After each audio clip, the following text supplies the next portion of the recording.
After adding the code to connect to an MS Access database file through a C# winform application, we should just debug and see if there is no error popping up when we try to debug our application. And if there is none, that means we have successfully connected to the MS Access database file. You could as well add a code to show a message box that the connection was established successfully. Okay, we'll close it, and now we first try to get some image from our hard drive and try to store it to an MS Access database file. And when we have stored some images, we'll try to load them and onto our C# form and navigate through all the images that we've added so far. So to add code to our buttons, we'll simply double click them and we'll go behind the click event of the btn browse button. We are simply going to use our open image dialog component that we added earlier.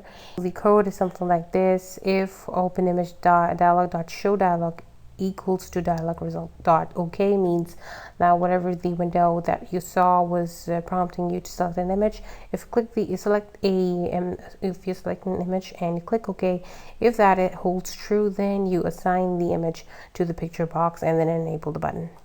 To see if that works or not, we'll click the debug button and we'll click the browse button, and then we will select any random image. And now you can see the save to DB button has been enabled, where it was disabled before. It was gray, just like these two buttons. So that is for browsing, and now we'll go back to the design view. Now we'll double click the Save to DB button and we'll try to code behind the btn to DB click event.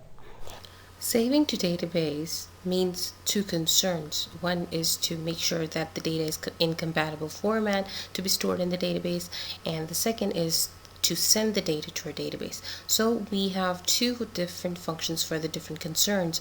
One is going to be one function we shall call convert image to bytes, which is going to take an input image and convert it to the bytes format, byte array, and the other is going to be store data. Now the store data is actually going to perform a SQL insert query and send our converted image into our MS Access database file. Now we'll have a look at details of what exactly is happening inside these functions so that we know that how both of these parts work together. We've made our own function called convert image to bytes, and it is going to take an input image of type system.drawing.image, and it is going to return a byte array. So what happens in converting image to our OLE object type? We need to first convert our image to bitmap, which is then converted to memory stream, and which is then converted to byte array, and finally to binary, which this form is going to be stored in an MS Access database table.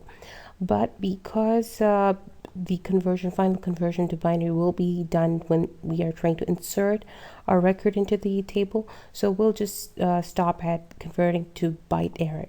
And these are the simple steps in conversion. You first create your new instance of a bitmap class and call this object BMP image, and you assign it to new bitmap input image. So the input image, whatever you've been giving to this function, will be converted to bitmap. Next, you convert this bitmap format of the input image to memory stream. So you create an object of memory stream class and you initialize it to an empty memory stream for now. Now, in order to save your BMP into your memory stream, this is the format: BMP image.save my stream, comma system.drawing.imaging.imageformat.jpg. BMP image.save in the brackets two arguments. One is my stream, in which you want to save whatever is in the second argument, which is system.drawing.image.imageformat.jpg. So you're saving it in a JPEG format. Next, when you have your memory stream ready called my stream, you are going to convert it to an array and store it in a byte array called image as bytes. So this is a simple code where you assign string converted to array to your image as bytes. And finally, we're going to return the image as bytes, the byte array, and this image as byte is going to be sent to whatever function you're using to insert your image to your database. Now, to store the data the image that we have just converted to byte array, we'll create another function called store data, which will call the SQL query of insertion to the database table, and is going to use that byte array as input. And this is how it works. First, this function is going to check if the connection to the database is open or not, and if it's not, it is going to open the connection. And once the connection is open, it is going to try and insert the values in the corresponding fields of our database table. Now I've just printed a message box showing that at which location my image is being stored to, and since row position is the tracker that I set to last record, it is going to just print out at what is the next record. For example, if it was 10, then my image is going to be stored at 10th record, 10th index. Okay, then the important part, if you remember in the concept, we said that we are going to use OLEDB command class of OLEDB namespace that is going to insert our new records. So we create an instance of OLEDB command class called OLEDB insert and initialize it to new OLEDB command, and in the brackets there come two basic arguments. One is going to be the SQL query that is going to insert your values into the table at proper fields in the proper sequence. Now, as you can see, it is a string, and it starts with insert into images table, the name of your table, whatever it is, and in the brackets come the exact name of the fields of the columns, and in the same sequence as it is in your MS Access database table. Then come the values, that is with values. Inside the brackets, you give the values with single quotes, and if you have some strings to be assigned as values to your fields, then you use double quotes naturally.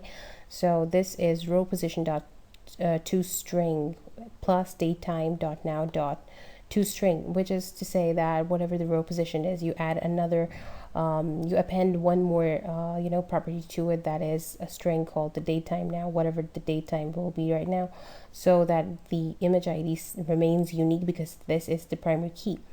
And similarly for image name, I've just simply given it datetime dot toString. That is because I'm giving just random names to my images. You can give your proper names if you have the need for it. And then the last field, this is the important one, that is the image field, the OLE object type. For that, we insert it with just a reference. You could just say add my image, which actually is specifying that in the next few lines of code, we are going to specify what is the actual value and the size of this field that we have postponed for now. And the second argument, that is, one was our SQL query, the other was the database connection object, that is the connection over which we want to execute our insert query, so which we have DB connection object. Okay, now in order to insert this image in the database column as a string, we have to set the parameters for the image field as follows. We'll use OLEDB parameter class and initialize a new object called image parameter, and set it to OLEDB insert.parameters.add with value and add image, that is add this field, the exact name of the field, and the type is going to be SQL DB type.binary. Remember that I said that the final format that is going to be stored in the table is going to be binary, but we stopped at conversion to bytes in our previous conversion function. So now finally the image as bytes is going to be converted to binary format, and that happens when you specify the value of the image parameter object, that is image parameter dot value is equal to image as bytes, and the size is equal to image as bytes dot length. Now so far we have specified, we've made it ready now finally to execute our insert query, and that happens when you call OLEDB inserts execute non-query function. Now execute non-query is going to not only insert your data to your MS Access database file, but it is also going to return the total number of rows affected. So that is why I have created another variable called int rows affected, so that I just can get an idea of how many rows were affected when I made this insertion command. Now this line does exactly that, that is to show how many rows were affected using this command. Then we are going to move, update our row position tracker. We're going to increment it by 1, so that it is once again set to the last record, that is to the end of our table.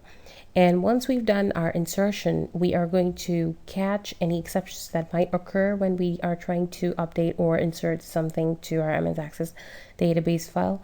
And we're going to show our exceptions in message boxes. Finally, we are also going to need to refresh DB connection. Why do we need this, and what is going on inside refresh DB connection? Well, we need because maybe if whatever image I have added to my database, I also need to view it immediately on my C# winform. And to do that, I'm going to have to reestablish my connection to my database. And here is how we refresh our database connection. This is our own made function, and it's going to return nothing, so it's void refresh DB connection. Now, first of all, it is going to check if the DB connection's state is open or not, and if it is open, we're going to close the DB connection and then clear our local data table. By clearing it, we are making it actually empty, and we need to do that because since our local data table holds values from our MS Access database table, when we have, for example, we have 10 values in our local data table, and we fetch more 10 values from MS Access database table and try to update them in our local data table. And they're not going to be updated, but actually they're going to be appended at the end of the previous 10. So instead of having new values of the 10 records, we're going to have 20 records, 10 older ones and 10 newer ones, which is going to naturally end up in an error state. So we need to clear our local data table. And then we are again going to call our own function that we made to connect to database, and that ends the refresh DB connection. So DB connection is logically closing our DB connection and then opening it again.